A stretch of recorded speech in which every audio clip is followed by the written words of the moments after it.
Hello again, it's Joe, and I'm getting ready to start a new latch hook project. And this will be a little bit different from the projects I've done before. This is the Boo Halloween kit from Herrschners. And you probably notice right away the big difference between this and most of the rugs I do is this one is round. I usually keep to more rectangular or square kits because I don't really know how to finish a shaped kit, but I love Halloween, and I have a hard time resisting any new Halloween rugs that Herrschners comes out with. And this one was recently discounted, and it really doesn't take that much more motivation for me. But I also thought this would be a good way to try and show at least how I do the finishing on a shaped rug. Now, I have to admit, finishing a round rug is quite a bit easier than doing other shapes, but I'll show you the back of another shaped rug I've done before to show you at least what I attempted to do. So I've already gotten out all the yarn and separated it. It was all packaged separately. Herrschner's kits are always like that. And there's only 14 colors, but as you can see by the pattern here, it's a little bit cartoonish. And cartoonish patterns don't need as many colors because you're not looking for subtle variations in color to create certain textures. It's just a fun little Halloween rug. I think one thing that's interesting, though, is the background color here is actually the Herrschner's versions of Flesh and Medium Flesh, which are kind of rare colors in Herrschner's kits that I've done. But at least it looks pretty good in the picture, and usually the finished rug looks better than the picture, and we'll hope that holds true. So I'm ready to get started, and one of the big differences in getting started with one of these rugs is I don't just start like in the bottom left or top left or any particular corner. I still am going to start at the bottom left, but at the first position of the pattern, which, if we look at the larger grid here, it goes 13 by 13 of these larger squares. So 130 by 130 pieces of yarn, or at least 130 by 130 latch hook squares, because you're not going to fill in the corners unless you really wanted to. Then that solves the problem of how to finish a round rug. And I have done that. I don't remember which rug it was, but I know that it had rounded corners, and I didn't want it to have rounded corners, and I had plenty of extra yarn. So I filled them out with just my spare yarn, and I don't think it looked any worse. So essentially the trick is figuring out where on the canvas to start. So if we look at the chart here in the first row, we've got 5 full blank squares plus 3 more. So I just count 1, 2, 3, 4, 5, and I'm going to mark there as my starting point. And I just have to use that as my reference each row as I go up. So I'm not going to mark the canvas on this one because everything's going to fit pretty well within the markings. We have plenty of margin here on both sides, and at the other end we have almost a full square left over.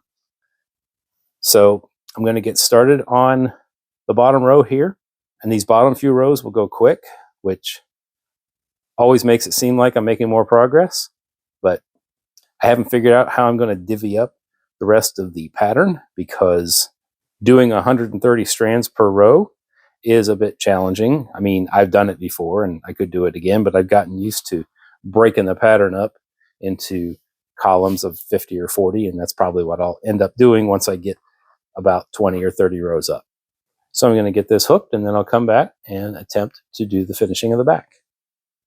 Okay, there's the completed rug, and I have to say that splitting it up into sections where it was 3 across the bottom and 3 across the top worked really well, made it a lot easier for me to put together, and I think it looks great. Now for the unenviable task of finishing the back. So I'm getting ready to cut the extra canvas off the edge of the rug, and the rule is still the same for a round rug as it would be a square rug, at least the one I follow, where you want to have at least 4 open squares outside of every edge of the rug. And I started the rug here, of course, with 4 open squares at the lowest part and also on the sides. So it's kind of as far down into one corner as possible, and it's going to end up with more to cut off on the top and on the other side. It's just a matter of whether you count down or across. And since I'm starting here at the bottom, I'm going to count down, and as long as I have a flatter section of the circle here, meaning I'm going, from this row here, we're going just 3 more in the next row, and then 5 more in the next row, and so forth. And then eventually it's only going to become one at a time. So the idea of whether to count down or across is based on which part of the rug am I on. Like here on the bottom, on the flat part, I'm just going to keep counting down. So when I get to this first section here where the rug starts to curve, I'm just going to make my next cut there. And then as it goes up, I'm going to cut there. So I still have 4 open squares. And I'm just going to keep doing it that way until I get more towards like the corner. Not that you really have a corner on a round rug, but you see it's extending the same amount each way, where it's just 1 square at a time. And then eventually it will flatten out on the side, and I'll start having to count side to side. And once you get to these rows here that only have, 1 extra piece per row, essentially it doesn't matter whether you go side to side or up and down. But once you start getting to like this point where, oh, it's the same number of pieces per row for 2 rows, and then another one, and then it's going to get flatter and flatter. And from there, I'm going to be counting to the side. So I'll even go ahead and start that here, where I've got, that's my end, and I'm going to count 1, 2, 3, 4, and I'll go ahead and just kind of mark the spot. And as always, whenever you're cutting anything, we measure twice and cut once. And since I know that this is the farthest to the side that the rug goes, I'm safe just kind of cutting through here, and then I can do other trimming later. But I'll go ahead and show this here. This is the beginning of the curving back down, but I'm still going to count this way. I see I've already cut there. From here, I'm going to just kind of do this on the diagonal. And if you accidentally cut a little bit closer than you want to, it's not going to be the end of the world. If you just have, say, 3 squares instead of 4, it's also not going to hurt if you end up with 5, because you're going to just fold these under. And thankfully, because this is a rug that has, a completely round shape, we don't have any like concave areas that this is going to create a problem for. But I do have another rug where that happens, and I'll show you what I did with it. And you might want to cover your eyes a little bit because it's ugly. So there it is, mess that it is. And I have to admit that after a while, you just start to approximate, or at least I did. And you can see I kind of got a little bit too close to the edge there, but that's still going to be okay.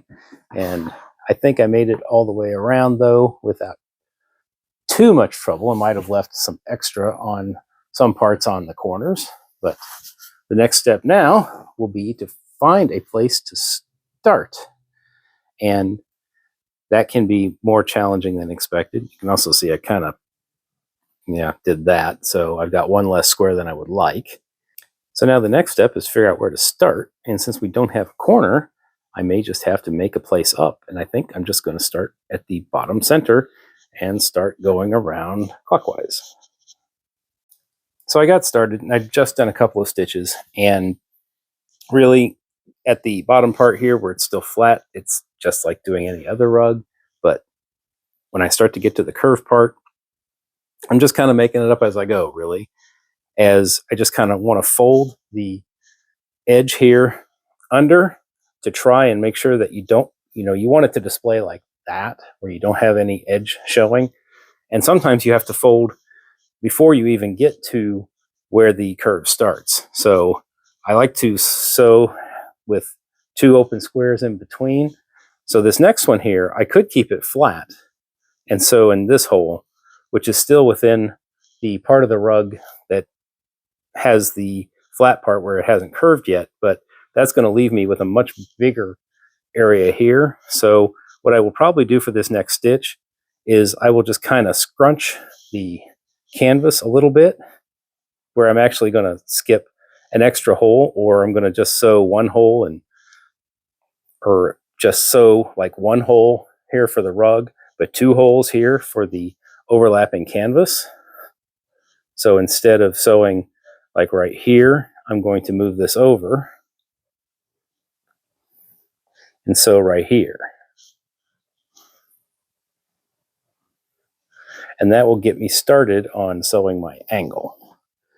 And then from here, I'm just going to keep doing this, and I'm just going to keep folding and just finding a spot as a way to hold the extra canvas on. And you might end up making more stitches than I normally would with a regular rectangular rug. And I apologize if I'm not keeping everything in the frame here. It's hard for me to sew and see what's on camera at the same time.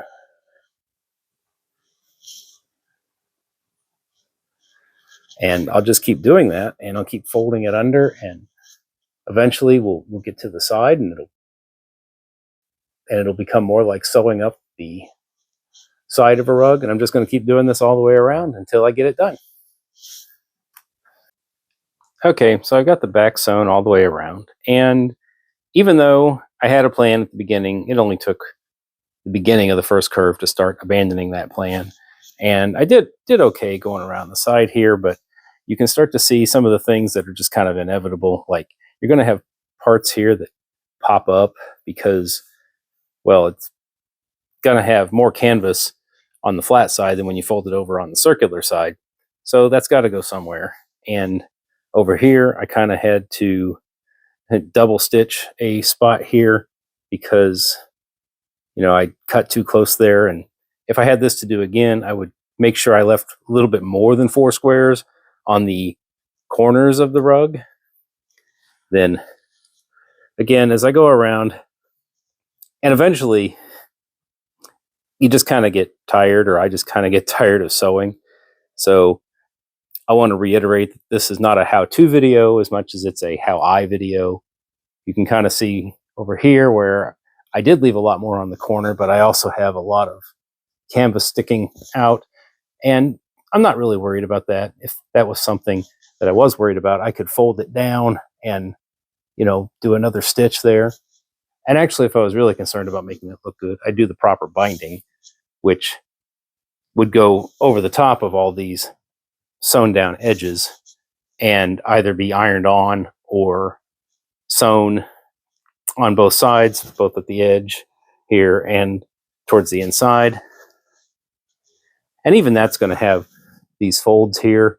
You just kind of have to manage them as you go along. But the overall goal is to make sure that all the extra canvas is folded under and not visible when you have the rug right side up, which I'm going to go ahead and get that cleaned up, and we'll see how it turned out. But before I do that, I want to show a different kind of rug, how I sewed the back for an irregular shape.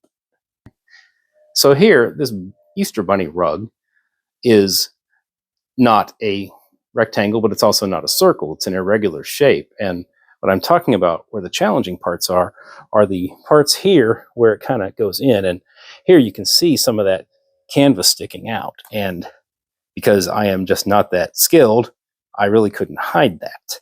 And worse yet, if we turn it over, you can see there's actually parts of the rug where nothing is folded over, because in this case, I had to fold part of the canvas to one side, part to the other, and that left a gap here. And this is a case where it really does need proper binding. Now, I didn't do that because I've never done that, and I'm not sure I can do it correctly, but this is what it looks like on the back.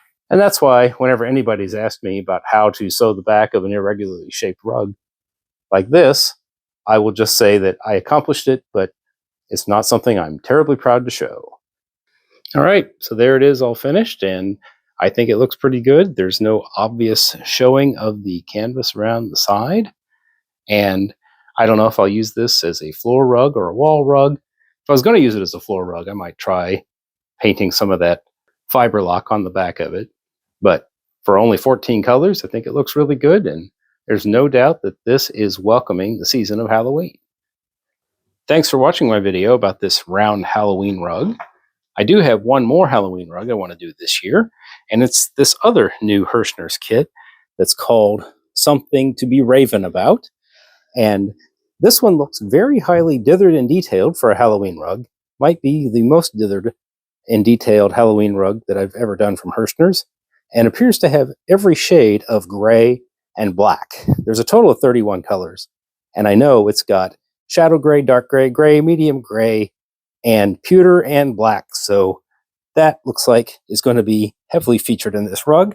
But I'm not planning to do a video specifically about this rug. However, once it's done, I will be doing another slideshow video showing all the Halloween rugs I've done over the years, and I hope you'll come back for it.